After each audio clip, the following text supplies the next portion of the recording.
Digníssimos irmãos, graça e paz da parte do nosso Senhor Jesus Cristo.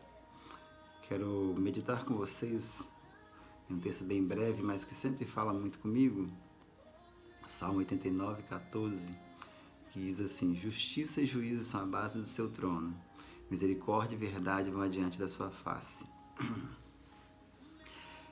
Esse salmo, o salmista, ele vem falando da grandeza de Deus, do poderio de Deus, né, de tudo que Ele criou. E aí ele vai falando dos atributos de Deus.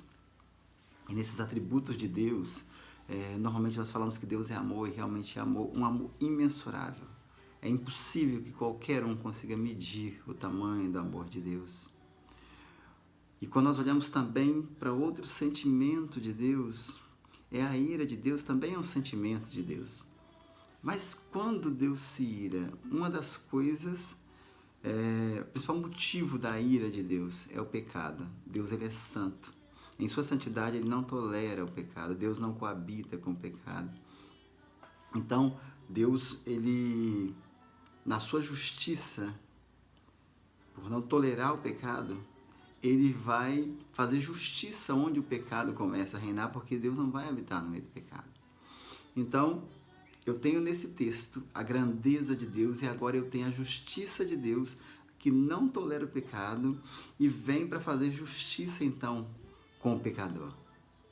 Como diz o Dr. Joel Machado, o problema de Deus não é com o pecador, o problema de Deus é com o pecado. O problema é quando Deus acha esse pecado dentro do pecador. Deus vem para tratar com o pecado e esse pecado está dentro de mim, pecador. Então esse é o problema. Então agora eu tenho um Deus santo, um Deus justo, mas irado com o pecado. E quando ele vem, ele encontra esse pecado no pecador.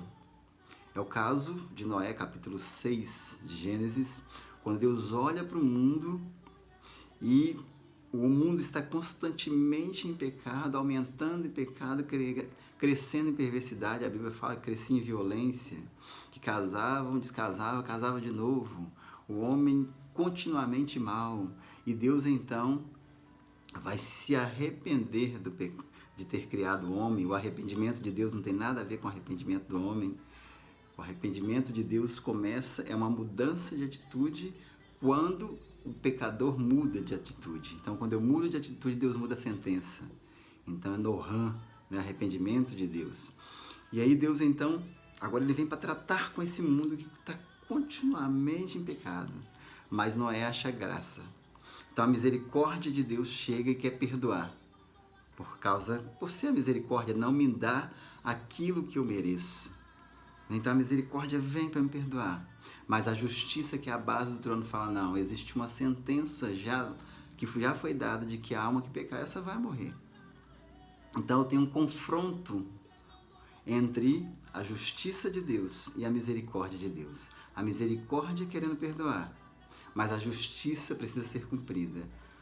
O que fazer para equalizar a justiça com a misericórdia?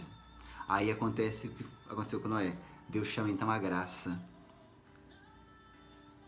Romanos, Paulo escreve que o salário do pecado é a morte, mas o dom gratuito de Deus é a vida eterna. Ou seja, a misericórdia, ela não me dá o que eu mereço, que era a morte. Mas a graça, ela me dá o que eu não mereço, que é a vida eterna. Então a graça chega, e Noé olha e acha graça. Quando a graça chega, ela não pode simplesmente perdoar o homem, porque isso a misericórdia faria. Então o que a graça faz? Ela cria meio.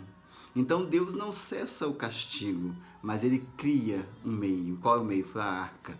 Então, através da arca, Noé com sua família escaparam ali da arca. Um barco construído com a tecnologia que não existia. Deus está inovando em tecnologia, Deus está trazendo à mente de Noé capacidade para fazer aquilo que ele não tinha capacidade de fazer. É assim que a graça faz. Quando a graça chega, aquilo que era improvável se torna provável. Aquilo que era impossível se torna possível. Então Noé constrói uma arca, coloca os animais e Deus dando tempo, a misericórdia de Deus ainda dando tempo para o homem se arrepender. Mas o homem não se arrepende, a porta da arca se fecha. Nós estamos em um tempo muito pior que o de Noé, hoje. O homem constantemente em pecado, através da natureza, através de terremotos, através do próprio homem, a violência aumentando, o amor se esfriando. Deus está anunciando o juízo, mas o homem continua no pecado. Mas aquele que ouve a voz de Deus, ele encontra a graça. A misericórdia está agindo para que eu encontre graça. E essa graça, que é um favor imerecido de Deus, tem me dado todos os dias aquilo que eu não mereço. Então, tudo que o alimento, a vida, a saúde, os amigos, todos são dons de Deus. É a graça de Deus que me faz isso.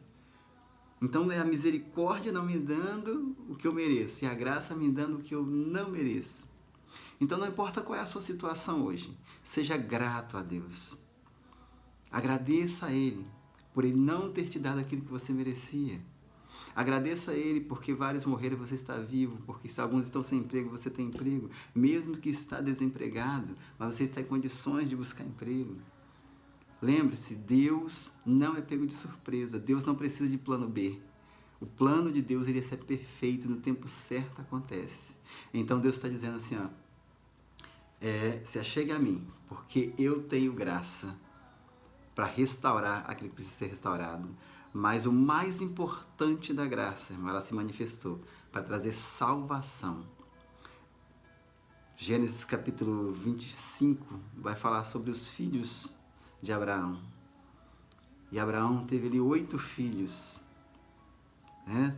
A gente tem lá Ismael, depois vão ter Isaac, depois vão ter mais 6 com Quetura. E Abraão agora está para morrer. E Abraão pega aqueles filhos, a todos eles dá presentes, mas para Isaac ele faz herdeiro. Então a graça de Deus ela tem se manifestado sobre justos e injustos hoje, e tem dado alimento para justos e injustos, emprego para justos e injustos, saúde para justos e injustos.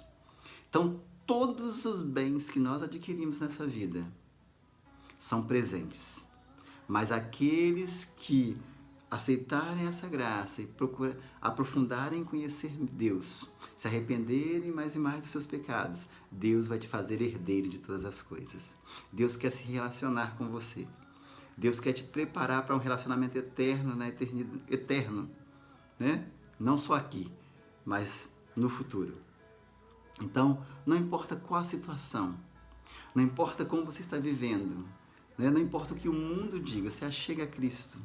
Arrependa-se dos seus pecados e diga para Ele, Senhor, eu quero uma nova vida com o Senhor. Eu quero experimentar, através da Tua graça, a vida abundante. No dia que Noé entendeu isso, a graça, ele passou a seguir só o que Deus falava e ele foi salvo. E é muito interessante que a arca, ela tinha alimento, ela tinha animais, ela tinha tudo lá dentro. Mas a arca não tinha leme e nem tinha remo. Então, quem guiava aquela arca é Deus. Era Deus. Sempre foi Deus. Para onde ela ia, onde ela pousava, sempre foi Deus. Então, entenda isso, se entregue de vez a essa graça e deixa Deus guiar a sua vida, porque Ele é muito melhor piloto do que você. E se você estiver na direção de Cristo, a tempestade vai vir. Vai ficar 40 dias, vai ficar 150 dias as águas cobrindo tudo. Mas Deus vai ter um lugar de repouso para você.